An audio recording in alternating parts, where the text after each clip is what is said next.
په شمال کې د 209 الفتح قلی اردو قومندانۍ د کشف مدیریت مرستیال وایي د شرابو دغه کارخونه د مزار شریف ښار د ومې حوزې اړوند سیمه کې د یو لړ کشفي معلوماتو پر بنسټ د ځانګړو عملیاتو په پایله کې کشف کړه چې په یاده کارخونه کې سلګونه بوتله شراب او نور وسایط د امنیتي ځواکونو لاسته ورغلي.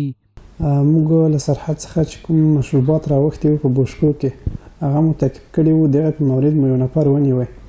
بیا د هغې طریقې څخه موږ ته په مزار کې د اووم حوزه کې د نور الخدا په سیمه کې یوه حویله یې راته وښودله چې په دغې کې موږ دغه شیان په بوتلو کې اچوو او دغلته یې جوړوو.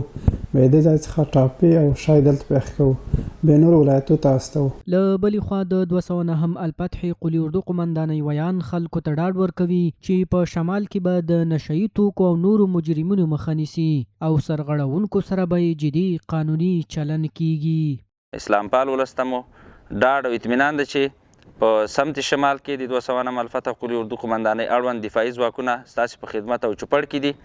هر هغه څوک چې د دې هیواد او د دې هیوادوالو د دې ولس او د اسلامي نظام په مقابل کې خنډ او ځنډ جوړوي هغوی به انشاءالله العزیز قانون منګولو ته سپارل کیږي او د هغوی سره به قانوني اجراات کیږي. همدارنګه ځایي خلک د امنیتي ځواکونو د هڅو ستاینه کوي چې په ټولنه کې د داسې ناوړه کارونو ریښې له منځه وړي.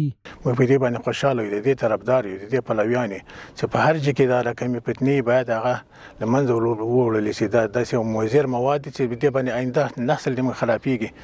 هر هغه څوک چې ځان ته مجاهد وایي، مسلمان وایي او طرفدار د اسلامي، باید دغسې شیانو باندې پرده راکش نه کړي. کوم څوک چې پیږي چې کاروبار یې کوي هغه باید ونیول شي، د قانون منګولو ته وسپارل شي. د یادونې وړ ده چې امنیتي ځواکونو تر دې وړاندې هم د بېلابېلو عملیاتو په ترڅ کې په شمال کې د شرابو لسګونه کارخونې له منځه وړي.